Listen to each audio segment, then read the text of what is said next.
Welcome to Talking Shop, Tommy Von Voigt. Normally we talk about history, but today we're going to throw all that crap aside and we're going to talk about the really fun, wild rock star you are in the band Force and your other act, F-Bomb. So you said our first time we did an interview, you were watching rock and roll on MTV, and it was like you're being preached the gospel. Uh, what got you to decide from that point on? You're like, hey man, I think I'm gonna do this rock and roll guitar stuff and start a band one day. Actually, what it was I in 1996 we moved from Long Island down to Florida. I moved with my family, and I got down there and didn't know anybody and had no friends, and I didn't know what the heck to do with myself. And I just turned 18 that year, and I had no experience playing any instruments at all.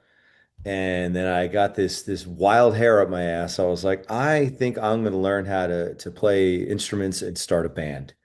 So I was listening to it was the first Ozzy solo album, Blizzard of Oz, on cassette, and I just kept listening to that over and over and over again.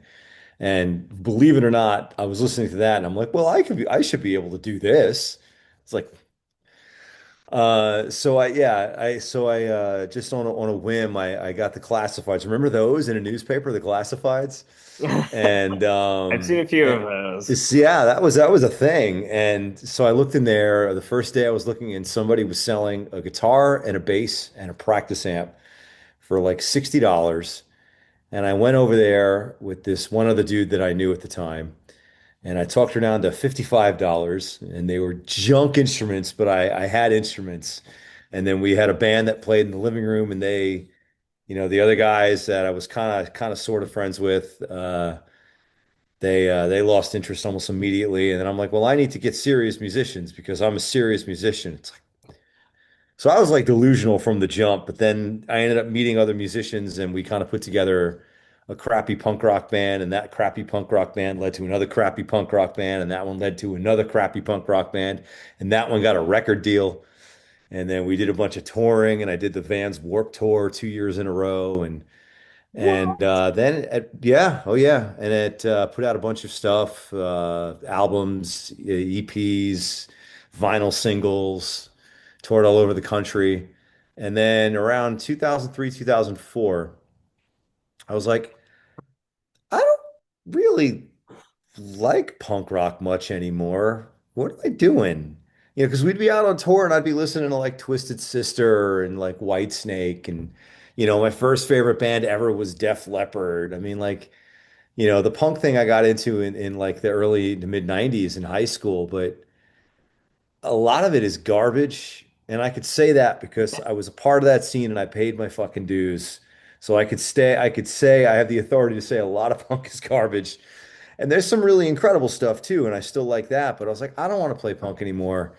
So began a decades long journey of me having one rock band after another that everyone ignored, and then finally, that came to an end, and I did a dance solo album, and that got me a bunch of rock fans by doing a dance record. And I'm like, well, I don't know what the hell is going on. And then so then I'm like, I guess maybe I'll try doing metal now.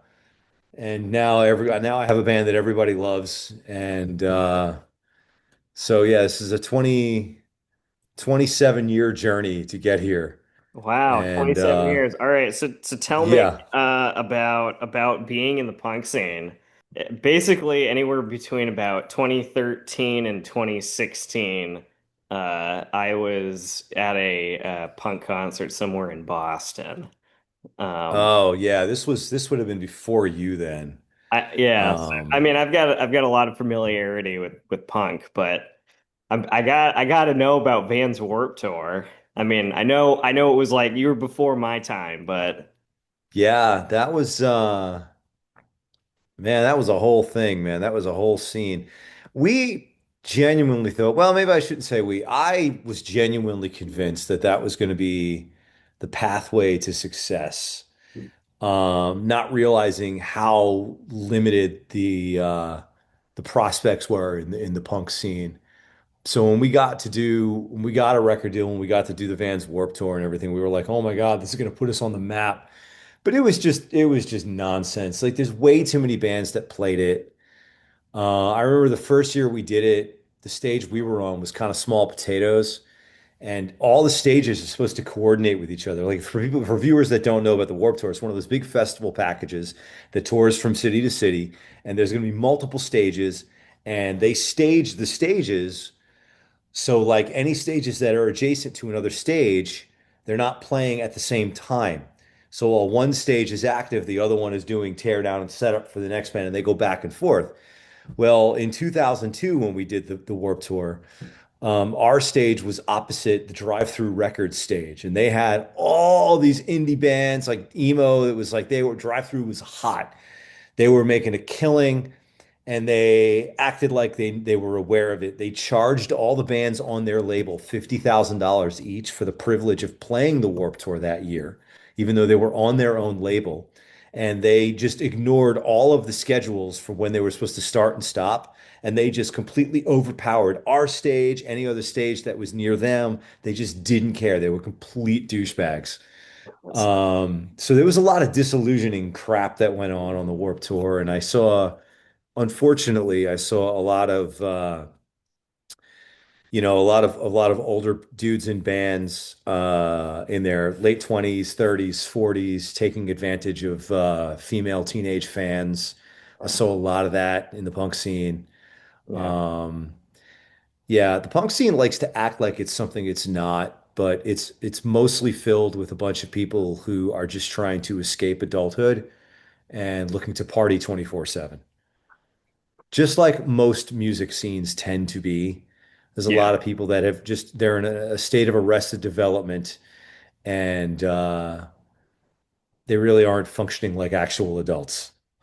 Yeah, So, no, it's upsetting being in entertainment for as long as I have, from uh, independent and grassroots to uh, being alongside some A-list actors. There's a lot of accountability that never happens. yes, yes, it's really unfortunate.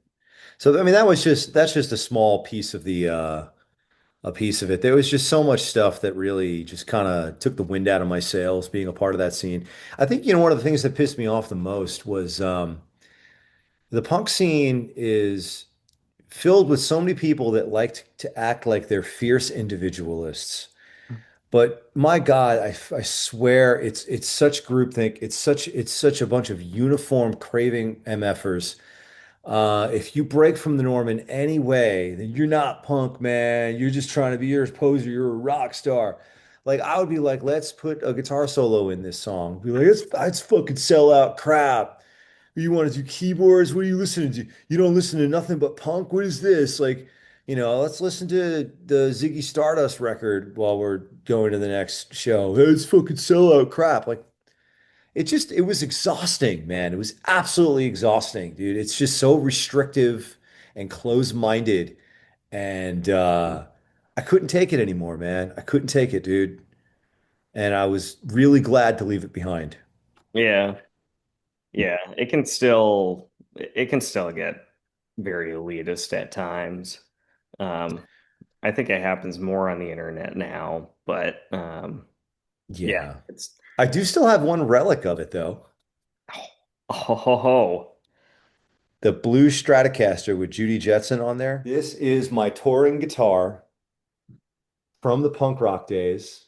I bought this new in the late 90s, and I've since put a 1988 neck on there. Had the graphic done in late 99. And this was like my first big boy for real guitar. This guitar I tracked all the albums with in the punk days. This guitar did the Warped Tour 2 years in a row and two US tours, this guitar. And I've completely and meticulously restored it to better than when I had it back then, just for nostalgia purposes. But I could never let this go. hey, I understand. Um, I don't think I could ever get rid of my Paul Reed Smith guitar. It's kind of got that same sentimental value for me as That, yeah, you totally get it. Sometimes you just like, even if it's not an instrument you use, right? I never use that ever, but I just could yeah. never get rid of it. I sunk more money into it than it's really worth to make it a better functioning guitar. So Well, boy, do I know how that goes. yeah, but at least now it pays off. At least now. All right, so you left punk with a foul taste in your mouth, and I can definitely understand that. There's definitely a lot of people out there that can make anyone bitter. Um, and then you make a dance record. Why a dance record? Well, the dance record wasn't right away. The first thing I did was starting in 2005, I started working on a 70s style glam rock project.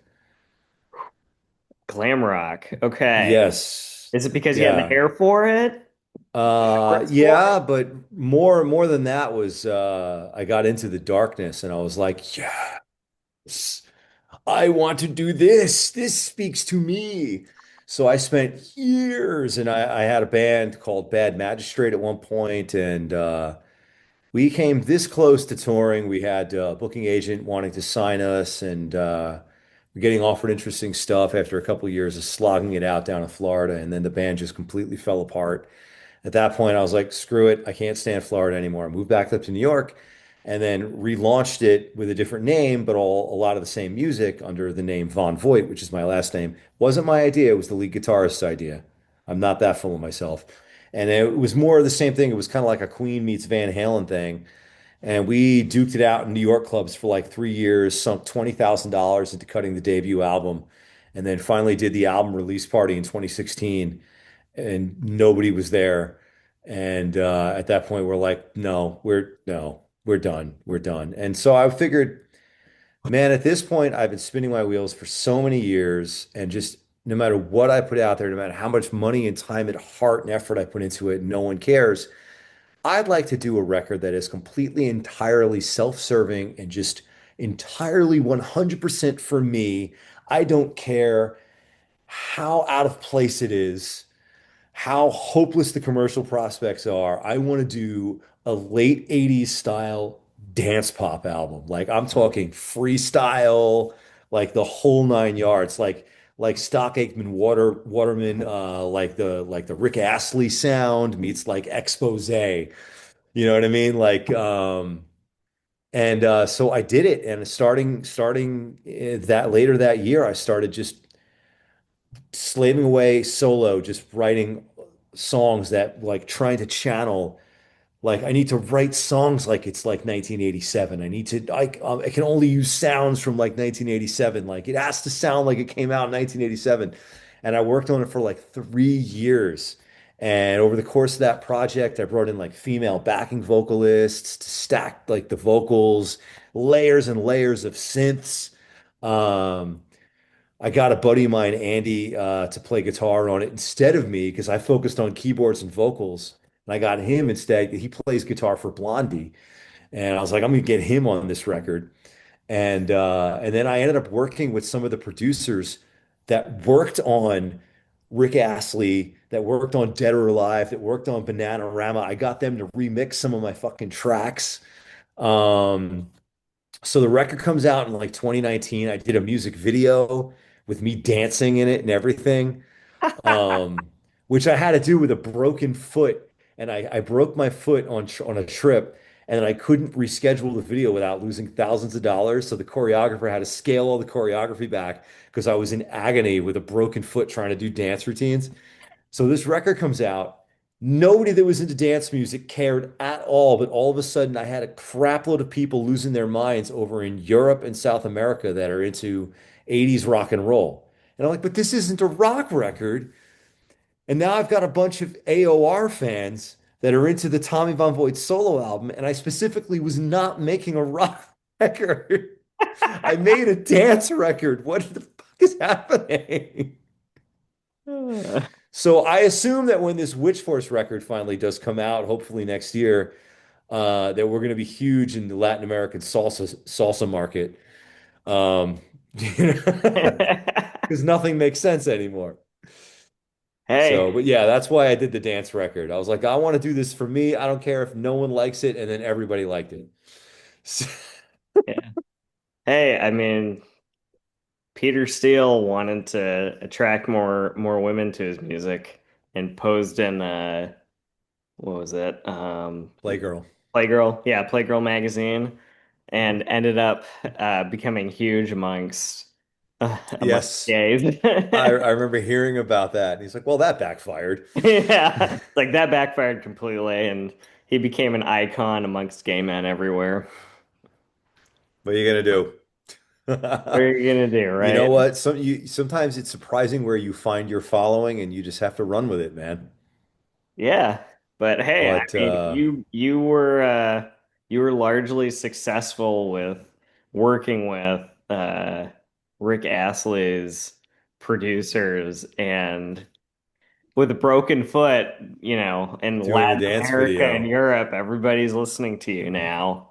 Dude, at one point, one of the PWL guys who has now since retired, but he's the guy that did the Dead or Alive albums and all that shit. He did a remix of one of my songs mashed up with Samantha Fox, one of her new tracks. So there is a track out there, an unauthorized remix where I am on a song with Samantha Fox. So I just love being able to tell people that I'm on a song with Samantha Fox. That's awesome. Yes. That is awesome. Uh, Yeah, what man. what was it like working with them? Getting them With to, those guys, yeah. those guys were the nicest guys, man. They're really incredibly down to earth and humble. And I'll tell you what, what's funny about that is I have since come to learn that generally you don't want to try to seek out and work with your heroes. And there's a really practical reason why. If you grew up listening to a bunch of records that this certain producer or certain mix engineer did, and you're like, oh my God, I love this guy's work. I love how this person mixes. I love how this guy produces. I'd love to work with them because I'd like to sound just like that. The problem is you're working with somebody who's many, many years past that period in their life when they were making that stuff. And also, you're never going to have the opportunity to be to fly on the wall during those sessions and find out exactly how they got to that finished product. Perfect example. Somebody revealed to me, I won't tell you who, somebody revealed to me that the American Idiot album by Green Day, I don't know if you're familiar with it, but it sounds phenomenal. It is a monstrously good sounding record. And it's also a phenomenal album too. Um, Everyone holds that up as like this pinnacle of excellent production and excellent mixing. And people are like, oh, we got to get the guy who mixed that because he'll make us sound exactly like it.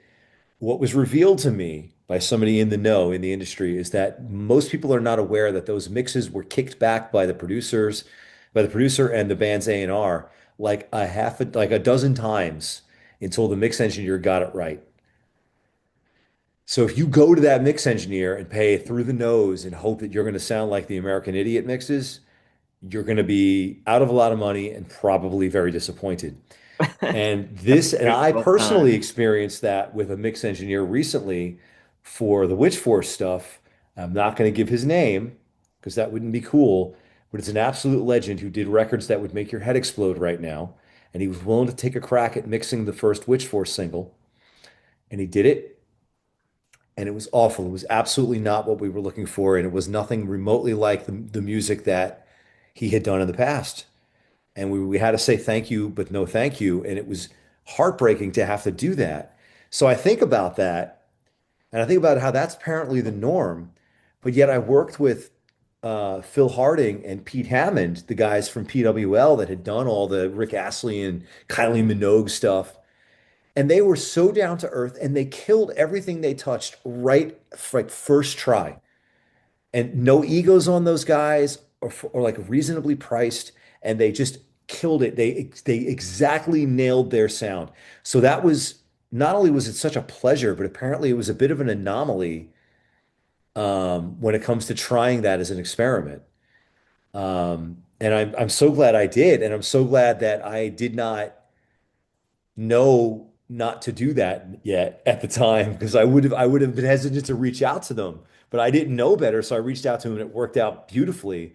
But if it was now, I would have been afraid to because I would have assumed that it would have been the same kind of experiences I've had elsewhere. But they were incredible. I loved working with them. So, what got the whole thing after your dance video to get Witchforce going? So I remember I was doing an F-bomb and I was doing another show that was similar to an F-bomb. This guy Michael T does shows and he said he had at one point expressed to me that he was surprised I was interested in being, I forget, I think some like 80s Bowie set and I was all excited about singing a song in it in his show. And he had said that he was kind of surprised by my excitement at doing these things because he just assumed I was just a pure metal guy. And I was actually really confused by that because I'd never been in a metal band. I'd never had a metal band. I'd never written a metal song. I'd had rock bands, hard rock bands, glam rock bands, and I'd done metal shows with F-Bomb, but I'd never seen myself as a metal guy. And this guy was like, I just assumed you were a metal guy. And I'm like, I don't know why you would think that. I And thought that then hearing the Soldano amp made it obvious. I I don't know. Well, that's before this madness behind me. Um, But then, like Morgan, the guy that started F-Bomb, around that same time, I want to say it was 2019-ish or so. Yeah, 2019-ish or so. I got asked by a buddy of mine to be in a New Kids on the Block tribute concert that he was doing. And I was like, oh, yes, I'm in. And I was expecting that it was going to be like with the full, backup band and we were going to do it right at a big venue. And no, it was like with acoustic guitar and piano at like Sid Gold's piano bar in Manhattan. But I was like, okay, I already committed to this. And so because I was doing that New Kids on the Block tribute show where I was basically doing all of Donnie Wahlberg's parts, um, Morgan had an F-bomb show that was coming up that I was going to be in, and I had to miss the rehearsal to do the New Kids on the Block show. And Melissa, my wife, was also going to be in in the F-bomb. So she was at the rehearsal. I couldn't attend. So she goes and says to Morgan, "Oh yeah, Tommy can't make it tonight. He's singing in Jesse Krakow's New Kids on the Block tribute concert." And Morgan, I guess, had had a couple of beers, and he says to Melissa, like as if he didn't think this was going to immediately get back to me. He's like, what? Is it a new? He's doing what? And he's like, he's like, he's like this much metal. He's only like this much metal. Because I think I was like missing rehearsal for like a Judas Priest tribute show to go do the New Kids on the Block show. He's like, Tommy's only like this much metal. So like that kind of like stuck in my mind a little bit. And so then we get to the end of 2019, and I had this idea. I was like, what if I put together a band that just did like metal covers from the 80s, and it was only like the songs I like because I'm real picky as far as like what metal I actually like. So I called some people I knew. I put together a band in like a day. I was like, let's get together. Let's learn and rehearse these 4 songs. So we got together December of 2019, or maybe it was January of 2020. It was right around there. And we rehearsed those 4 songs, and it was a good time. And then, like on the messenger thread afterwards, like, hey, this was a lot of fun. You guys want to do this some more? And they all came back to me and were like, yeah, this was cool, but we're not really going to be interested in doing this project unless there's original material. And I was like, but I've never written metal songs before. They're like, yeah, but we're not interested unless you do. And I'm like, well, that's not really fair. And then COVID hit, and I had suddenly a whole lot of free time on my hands. And a couple weeks into COVID, I sat down and out of nowhere, I wrote my very first metal song, which is The Hunter by Witchforce. The first metal song that became our second single, is the one we put out most recently. That was the very first metal song I ever wrote. And a couple weeks later, I wrote another one. A couple weeks later, I wrote another one. Before I knew it, I had like 5, 6 songs. I was like, I've got more than an EP. Crap, I'm good at writing old school metal songs. What the hell? And I just kept going, man. And then over the course of COVID, I wrote most of the debut album. And then 2 of the members didn't work. The singer didn't work out. The lead guitarist didn't work out. So I had to get a new lead guitarist, a new singer. That was a whole process, which I won't bore you with. But kind of over the course of COVID, I wrote the Witchforce material, and kind of put the right people together. And then we had like a rehearsal where it's like, try this all out. We're all wearing masks, standing on opposite ends of the room and everything. And it was all awkward and weird. And, Now but that's just the something I more, would have loved to have seen. oh, I wish we'd have recorded that because like the first Witchforce rehearsal, we're all like, no one will get within 15 feet of each other. And we're all wearing masks and the singer's there with a mask on trying to sing it. And but we did it, man, and it just built and built and built, and it started to get to the point where it's like, this is really good. Like this is really good. We need to get this on the stage. And man, the reaction has just been unbelievable, dude. It just really has. And I'm so glad that this series of well, what if I just, what if I tried that? And then, why not? Like, kind of shrug my shoulders and give it a shot has turned into the most musically fulfilling experience of my entire life. Wow, I would have And imagined that. and the impetus behind this was I just wanted an excuse to play more guitar. I forgot to mention that. Finally, That was a why. rack of guitars behind you to use. Yes, that was why, because that was around the time I started getting into I want to buy some 80s guitars. Well, what am I going to do? I just need an excuse to play more. What if I put together a metal cover band and I'll play metal, some metal songs I like and I can have an excuse to do shows and because the F-bombs I don't get to play guitar that often and blah blah blah. And that was what this all was rooted in. I was like, I think that I need to stop being the lead singer and I just want to play guitar more. And that is what created all of all of this. And then every so often, I come up with we figure out an interview for you to nerd out on. Oh yeah. Yeah, I yeah. can go deep, man. All Because right. it just kept getting crazier. And then, after I got like so hardcore, I was like, I want to have nothing but 80s guitars. I need to find myself as a guitar player. And now Witchforce is really getting popularity. People really like us. And now I want to work on my own stuff. And I want to learn how to work on my amps now. And now I want to learn how to work on my own guitars. And it's just exploded. And now I'm a maniac. And now this has just become my whole world. The mad And now I scientist of Witchforce. mad scientist. I build my own amps and mod them, and I build and mod my guitars, and I restore them, and all this crazy. And dude, it is so much fun. And I'm living my best life now with this project, with what I'm doing, man. I love it. I really do. This That's is what I should have been doing 25 years ago, man. the most 80s sounding band name for a so 80s themed band. Cool. Yeah, dude. So you've found that playing guitar in this band has been the most satisfying part of your career. Yeah, it really has. It really has. And I'm going to say this. I am I'm saying this. I am not at all fishing for compliments in any way, shape, or form. I'm going to speak my truth, how I actually feel.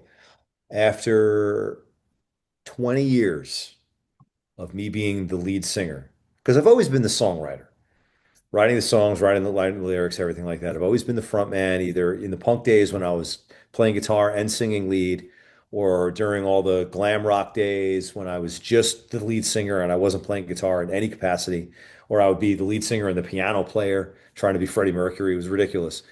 But I was always the lead singer.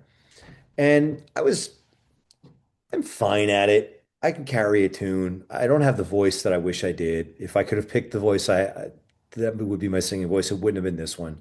I'm a low baritone that I can get up into the low tenor range, but I'm a baritone. And all the music I like is it's tenor territory or female vocalists.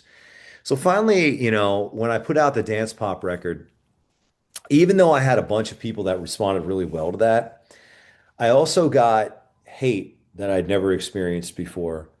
People specifically zeroing in on me as a singer and shitting on it in horrible, horrible ways, saying, "Oh my God, I would love this album if it wasn't for this idiot singing." And it's like, well, this idiot singing is also the guy that wrote and produced it and engineered it. So, it's not like I'm just some random clown that the songwriter got to sing his songs. Like it's literally coming from my heart. But The problem is, even though they say you shouldn't ever let that get to you, don't read the comments, don't ever blah, blah, blah.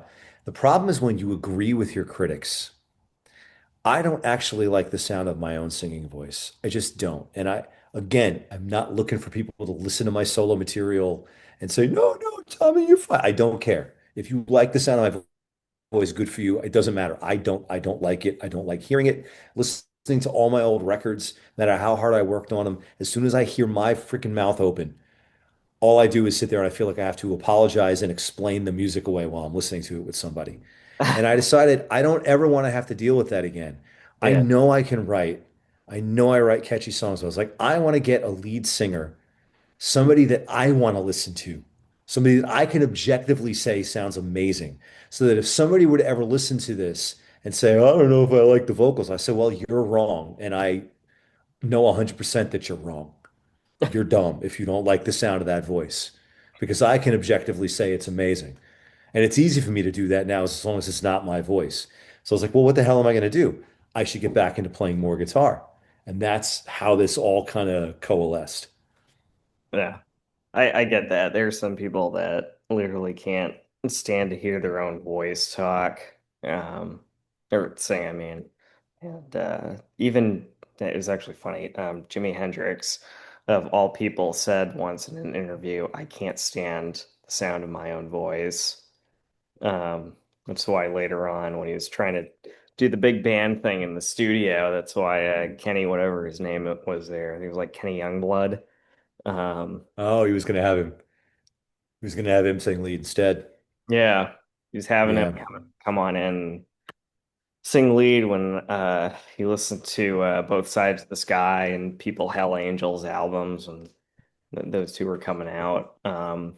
You know, this is not an uncommon thing, and I'd heard that about Hendrix before too, about how he hated the sound of his vocals. It is I think the people that might be the most susceptible to this are singers that have voices with a lot of character. And my voice has a ton of character when I sing. You know immediately that you're listening to me. And I can't get past that. Hendrix's voice is the same way. I think his vocals are good, but you know immediately you're hearing Hendrix. He's a very, very character voice that guy had. There's probably no way in hell he could have ever listened past that, man. Yeah, yeah. There's a lot of harsh self-criticism. I knew somebody once who was she was probably one of the most talented vocalists or one of the most talented set of vocals I'd ever um, met, and literally, if I could just describe it to her, because I still don't know shit about music language, is she could do it, but she just hated to listen to herself. I it's a sad thing. My singer, Cassie, the singer from Witchforce, who objectively sounds absolutely incredible. I mean, she's an amazing singer, and she delivers it live too. She doesn't hold anything back. Every note on the record she could do live without any fatigue. And then she is so hard on herself when we're listening to playbacks of like what takes to keep and what not to keep. And I'm just like, it's like she can't enjoy it. And it's sad, honestly, because she's so good. Yeah, she is very good. Yeah. Um, yeah. So what made you decide, like, what got you guys decide, like, Witch Force specifically? Oh, like the name or just like this as what my musical direction was going to be? We can start with the name and then go to the direction. Well, the name was, I don't know if you've ever had to sit there and go through the ordeal of trying to figure out what you're going to use as a name for a new band, but at this point in time, it's all been taken, man. It's all been taken. So what you got to do is you got to come up with like basically a list of like 100 different names. Just do a brain dump of words and phrases and putting words together to make another word and just try to find something that just feels right, that you like saying, that you like the look of written out, and that you feel like it works with the project you're doing. And miraculously, I came up with Witchforce as part of that brain dump, and it wasn't taken. And it not only was a perfect sounding 80s metal sounding name, but like I could see it, and I could hear it. And I could hear us shouting it from the stage, and I could see it on the top of a record. And I could, and I was like, oh, this to me, this evokes everything I'm trying to get across with the songs I'm starting to write. And it was just magic when that actually happened. Like I got lucky in finding one that worked for me that wasn't taken. And it's funny because every time I've been down this road before, I always have to remind myself, it's like, well, you know, uh, sometimes the music makes the name. Like Led Zeppelin is an objectively stupid band name, but to me, it's one of the greatest band names ever because Led Zeppelin is just one of the coolest goddamn bands ever. And I think of their music and I think of that name, and I'm like, yes, it's awesome. But like if that name hadn't been taken and it had never existed, and somebody suggested, why don't we call this band Led Zeppelin? I was like, you're an idiot. Don't even write that down. But in the case of Witchforce, I was like, oh no, but I objectively think that name rules too. So that's how that kind of came about. But as far as the project itself, I knew I wanted to do like an 80s metal style thing. And then when it became like I had to do originals, I was like, well, I know what kind of music I like. And I am extremely like I love metal, but I hate most metal because a lot of metal is crap. Well, a lot of it's like I like the good repetition. metal. A lot of it's just A repetitive. lot of it is repetitive. Yeah, yeah, a lot of it is kind of like with punk. You find a lot of stuff that's just fast and aggressive for the sake of fast and aggressive, and they've taken all the superficial elements and forgotten songcraft. A lot of metal is like that too, where it's like, oh, we've got the screaming and we've got the chug riffs, and everything is loud and there's energy, but like, yeah, none of you can write a song. I don't know. I can't even find the chorus. You leaving me with nothing to work with. I would So write that was like the thing same is like crap I since needed, right. I 2012. wanted the riffs. I wanted the shredding solos. I wanted excellent vocals. I wanted melody, but I wanted choruses. I wanted shit that you can remember, stuff that you could sing along to, that you want to sing along to. And that was like the whole thing. It's like this has to be basically, I wanted Witchforce to be the kind of a metal band that I would listen to. The vocals, we got most of it tracked already. Like I've got like all the rough mixes on my computer. We're looking for a mix engineer actively right now to mix the whole record. And like, my God, even the rough mixes, I listen to this and it's like, oh, some of this music is just so explosive, catchy songs, really powerful messages. The vocals are incredible. I can't wait. I can't wait for people to hear this, man. Anyone that's listened to our first two singles and was like, "Oh, snap, this record is going to blow your mind." Nice. Nice. Nice, nice, nice. Was there anything from your past with like the dance record that helped influence this? Yeah, actually it did. The dance record, when I dove into that, I was looking so far within myself that the lyrics for the first time ever had genuine depth and meaning. And a lot of the lyrics on my dance pop solo album, believe it or not, are the result of me going to therapy for a few months in 2016 and really coming to learn a lot more about myself, doing a lot of soul searching, uh, working through childhood trauma, all that kind of stuff. And that's what informed all the lyrics of that album. And I decided, you know what? I don't ever want to go back to superficial subject matter. I don't want to go back to rock songs about rocking. Like I am not doing that again. So that really influenced in a great deal the Witchforce project because all of the lyrics might sometimes superficially seem like we're singing about magic and wizards and witches, but it's about so much more than that, man. It's about current events, it's about politics, it's about finding strength within, finding strength in togetherness, overcoming seemingly insurmountable odds. It's deep. It's really deep stuff. And we try not to be incredibly obvious about it, but it's the whole idea is we want lyrics with depth, with a really powerful positive message. And I learned that from doing the Dance Pop album. Right on, man. Right on. Well, I look forward to hearing what Witchforce has to offer to the world. Yeah, man, for I'm gonna sure, be dude. excited for that. All right. Well, thank you, Hell Tom. yeah. Anything you want to share before we go? Yeah, there's a missing spot on that wall back there. I better figure out something to fill that. I might have a guitar to sell you. I've got a pile of projects.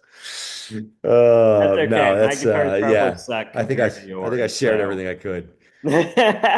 All Oh, right. Well, thank you again, Tommy. It's been real.